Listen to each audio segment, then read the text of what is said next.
ನಮಸ್ಕಾರ ಪ್ರೀತಿಯ ವೀಕ್ಷಕರೆಲ್ಲರಿಗೂ ಸಂಕಲ್ಪ ಸುದ್ದಿ ವಿಶೇಷ ಕಾರ್ಯಕ್ರಮಕ್ಕೆ ಆತ್ಮೀಯ ಸ್ವಾಗತ. ಇದೇ ಫಸ್ಟ್ ಟೈಮ್ ಚಾನೆಲ್ ನೋಡ್ತಾ ಇರೋದು ಅಂದರೆ ಈಗಲೇ ಸಬ್ಸ್ಕ್ರೈಬ್ ಮಾಡಿ, ನಮ್ಮ ವಿಡಿಯೋಸ್ನ ಲೈಕ್ ಮಾಡಿ. ಏನೋ ಕಾರ್ಯಕ್ರಮದಲ್ಲಿ ನಮ್ಮ ಜೊತೆಯಲ್ಲಿದ್ದಾರೆ ಆಧ್ಯಾತ್ಮಿಕ ಚಿಂತಕರು ಡಾಕ್ಟರ್ ವಿಷ್ಣುದತ್ತ ಗುರುಜಿಯವರು. ಗುರುಗಳನ್ನ ಕಾರ್ಯಕ್ರಮಕ್ಕೆ ಬರ್ಮಾಡ್ಕೊಳ್ಳೋಣ. ನಮಸ್ತೆ ಗುರುಗಳೇ, ಕಾರ್ಯಕ್ರಮಕ್ಕೆ ಆತ್ಮೀಯ ಸ್ವಾಗತ. ಗುರುಗಳೆಲ್ಲೋ ಒಂದು ಕಡೆ ಲಕ್ಷ್ಮಿ ಹಣ ಅನ್ನುವಂಥದ್ದು ಪ್ರತಿಯೊಬ್ಬರಿಗೂ ಬೇಕು, ಪ್ರತಿಯೊಬ್ಬರಿಗೂ ಇಷ್ಟ.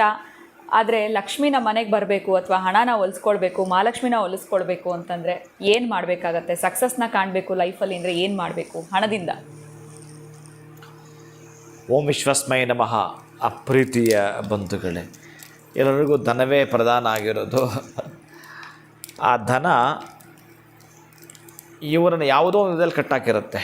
ಯಾವ ಪ್ರಾರಬ್ಧ ಕರ್ಮವೋ, ಯಾವುದೋ ದಾರಿದ್ರ್ಯವೋ, ಎಲ್ಲೋ ಒಂದು ನಷ್ಟದ ಭೀತಿಗೆ ಒಳಗಾಗಿ ಪ್ರತಿದಿನವೂ ದುಃಖ ದುಃಖ ದುಃಖ ದುಃಖ ದುಃಖದ ಛಾಯೆ ಇದ್ದಲ್ಲಿ ಧನಲಕ್ಷ್ಮಿ ಬರಲಾರಳು.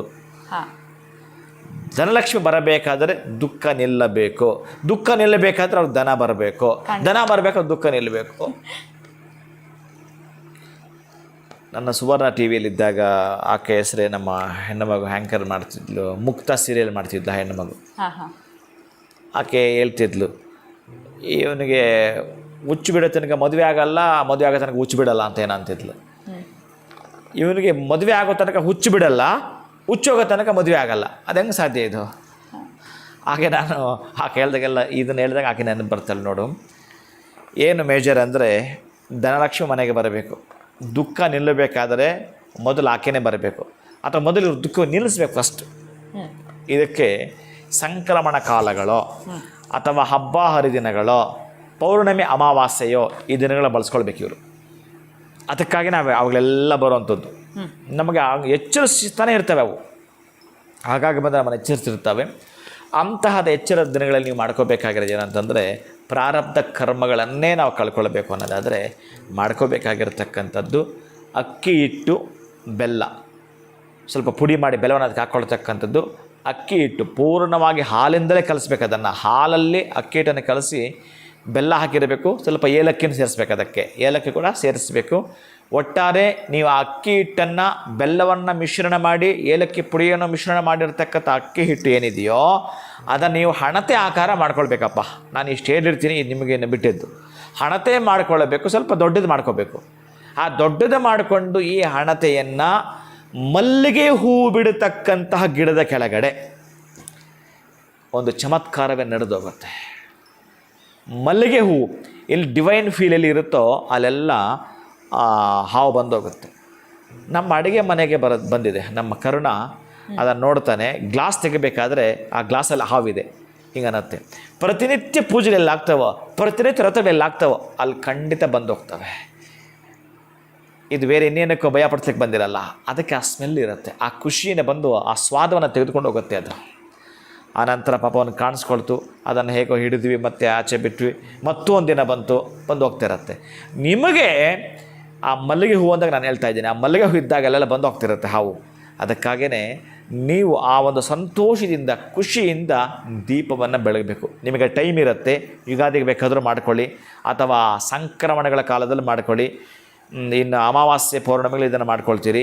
ಸಾಯಂಕಾಲದ ವೇಳೆ 6 ಗಂಟೆಯಿಂದ 7 ಗಂಟೆ ಒಳಗಡೆ ಇದನ್ನು ಮಾಡ್ಕೊಳ್ತೀರಿ. ದಟ್ಟ ದಾರಿದ್ರ್ಯವನ್ನು ತೊಳೆಯಲು ಶೀಘ್ರವಾಗಿ ಅಂದೇ ಧನಲಕ್ಷ್ಮಿ ಮನೆಗೆ ಕೊಡ ಹಿಡಿದು ಬರಲು ಈ ತಂತ್ರ. ಇದನ್ನು ಬಟ್ಟೆ ವ್ಯಾಪಾರ ಮಾಡ್ತಾರೆ ಸೇಲಮ್ಮಲ್ಲಿ. ನಮಗೆಲ್ಲ ಪಾಪ ಪಂಚಲಿ ತಂದು ಕೊಡ್ತಾರೆ. ಅವರಿಗೆಲ್ಲ 4-5 ಜನ ಹೆಣ್ಣು ಮಕ್ಕಳವರು. ಈ ತಂತ್ರವನ್ನು ಅವರು ಮಾಡಿಕೊಂಡು ಬಹಳ ಖುಷಿಯಿಂದ, ಅವರದು ದೊಡ್ಡ ಮಟ್ಟದ ತಾಪತ್ರಯ ಅಂತಂದರೆ ಆವತ್ತು ದಿನ ಅದಾದ್ರೇ ಸಾಧ್ಯ ಅವರು ಬದುಕಲಿಕ್ಕೆ. ಅಂತಹದ್ದು ಮಾಡಿಕೊಂಡು ಚಮತ್ಕಾರದಿಂದ ನಾವು ಅವರನ್ನು ಮಾಮ ಅಂತ ಕರಿತೀವಿ. ನಮಗೆಲ್ಲರೂ ಕೂಡ ಪಂಚಗಳು ಸಪ್ಲೈ ಮಾಡ್ತಾರೆ ಅವರು, ಸೇಲಮಿಂದ ಬರ್ತಕ್ಕಂಥವ್ರು. ಅವರು ಇದನ್ನು ಮಾಡಿಕೊಂಡಿದ್ದರು. ಈ ಪದ್ಧತಿಯಿಂದ ಅವರಿಗೆ ಬಹಳ ಖುಷಿಯಾಯಿತು. ಮಲ್ಲಿಗೆ ಗಿಡದ ಹತ್ರ ನೀವು ಕೆಳಗಡೆ ಒಂದು ಅಡಿಕೆ ತಟ್ಟೆ ಇಡಿ ಅಥವಾ ಬಾಳೆ ಎಲೆ ಇಡಿ, ಅದರ ಮೇಲೆ ನೀವು ಹಣತೆಯನ್ನು ಇಟ್ಟುಬಿಟ್ಟು ತುಪ್ಪದ ದೀಪವನ್ನೇ ಹಚ್ಚಬೇಕು. ಅದು ನಾಟಿ ಹಸುವಿನ ತುಪ್ಪ, ಎಲ್ಲಾದರೂ ಸರ್ಚ್ ಮಾಡಿ, ಟೈಮ್ ಇದೆ ನಿಮಗೆ. ನಾಟಿ ಹಸುವಿನ ತುಪ್ಪ 9 ಬತ್ತಿಗಳಮ್ಮ, 9 ಬತ್ತಿಗಳಾಕಿ ಸ್ವಲ್ಪ ಅದಕ್ಕೆ ಅರಿಶಿನ ಕುಂಕುಮ ಇಟ್ಟು ಒಂದು ತೆಂಗಿನಕಾಯಿನ ಹೊಡೆದು ಪೂಜೆ ಮಾಡಿ ನಮಸ್ಕಾರ ಮಾಡಿಕೊಂಡು, ಅಲ್ಲಿ ಅದೇ ಗಿಡದಲ್ಲಿ ಮಲ್ಲಿಗೆ ಹೂವಿತ್ತು ಅಂದರೆ ಕಿತ್ತು ಅದಕ್ಕೆ ಇಟ್ಟು ನಮಸ್ಕಾರ ಮಾಡಿಕೊಂಡು ನೀವು ಓಂ ನೀವು ಮಾಡಲೇಬೇಕಾಗಿರ್ತಕ್ಕಂಥದ್ದು ಧನಲಕ್ಷ್ಮಿಗೆ ಸಂಬಂಧಪಟ್ಟ ಮಂತ್ರ ಇರ್ತಕ್ಕಂಥದ್ದು. ನೀವು ಸ್ತೋತ್ರ ಓದ್ತೀರಾ ಅಥವಾ ಏನಾದರೂ ನಿಮಗೆ ಸಮಯ ಇದೆ ಅಂತಂದರೆ ಶ್ರೀ ಸೂಕ್ತವನ್ನು ಓದ್ತೀರಾ, ಓದಿಬಿಡಿ, ತೊಂದರೆ ಇಲ್ಲ. ನೀವು ಆ ಧನಲಕ್ಷ್ಮಿ ಸ್ತೋತ್ರವನ್ನು ಓಂ ಧನದಾಯೈ ಧನಲಕ್ಷ್ಮೀ ನಮಃ, ಓಂ ಧನದಾಯೈ ಧನಲಕ್ಷ್ಮೀ ನಮಃ ಇಷ್ಟನ್ನೇ ನೀವು ಹೇಳಿಕೊಂಡು 108 ಬಾರಿ ಹೇಳಿಬಿಟ್ಟು ನಮಸ್ಕಾರ ಮಾಡಿಕೊಂಡು ಅಲ್ಲಿ ಒಂದು ಹಾಗೆ ತೆಂಗಿನಕಾಯಿನ ಒಂದು ಹೋಳು ಹಾಗೆ ಇಟ್ಟು ಒಂದು ತೆಂಗಿನಕಾಯಿನ ಪ್ರಸಾದವಾಗಿ ತೆಗೆದುಕೊಂಡು ಮನೆಗೆ ಬನ್ನಿ. ಆ ಪ್ರಸಾದ ರೂಪದಲ್ಲಿ ಆವತ್ತೇ ನಿಮ್ಮ ಜೊತೆಗೆ ಮಹಾಲಕ್ಷ್ಮಿ ಬಂದಿರ್ತಾಳೆ, ಬರೆದಿಟ್ಕೊಳ್ಳಿ. ಖಂಡಿತ ಗುರುಗಳೇ, ಮಹಾಲಕ್ಷ್ಮಿ ಹಣವನ್ನು ತೊಗೊಂಡು ನಮ್ಮ ಮನೆಗೆ ಬರಬೇಕು ಅಂತಂದರೆ ಶೀಘ್ರವಾಗಿ ಏನು ಮಾಡಬೇಕು ಅಂತ ಒಂದು ಸಿಂಪಲ್ ಆಗಿರುವಂಥ ರೆಮಿಡಿನ ಇವತ್ತಿನ ವಿಡಿಯೋನಲ್ಲಿ ವೀಕ್ಷಕರಿಗೆ ತಿಳಿಸ್ಕೊಟ್ಟಿದ್ದೀರಾ. ಬಹಳ ಧನ್ಯವಾದಗಳು, ನಮಸ್ಕಾರ. ಹರೇ ಶ್ರೀನಿವಾಸ. ಖಂಡಿತವಾಗ್ಲೂ ಈ ರೆಮಿಡಿಯ ಒಂದು ಅವಶ್ಯಕತೆ ನಮ್ಮೆಲ್ಲರಿಗೂ ಇತ್ತು ಅಂತಲೇ ಹೇಳ್ಬೋದು. ಗುರುಗಳು ಅಷ್ಟು ಸರಳವಾಗಿ ತಿಳಿಸ್ಕೊಟ್ಟಿದ್ದಾರೆ. ಖಂಡಿತ ಇದನ್ನು ನಾವು ಫಾಲೋ ಮಾಡೋದ್ರಿಂದ ಮಹಾಲಕ್ಷ್ಮಿ ಹಣವನ್ನು ಹೊತ್ತು ನಮ್ಮ ಮನೆಗೆ ಖಂಡಿತ ಬರ್ತಾಳೆ ಅಂತ ಹೇಳ್ತಾ ಇವತ್ತಿನ ವಿಡಿಯೋನ ಮುಗಿಸುವಂಥ ಸಮಯ ಆಗಿದೆ. ನಮಸ್ಕಾರ.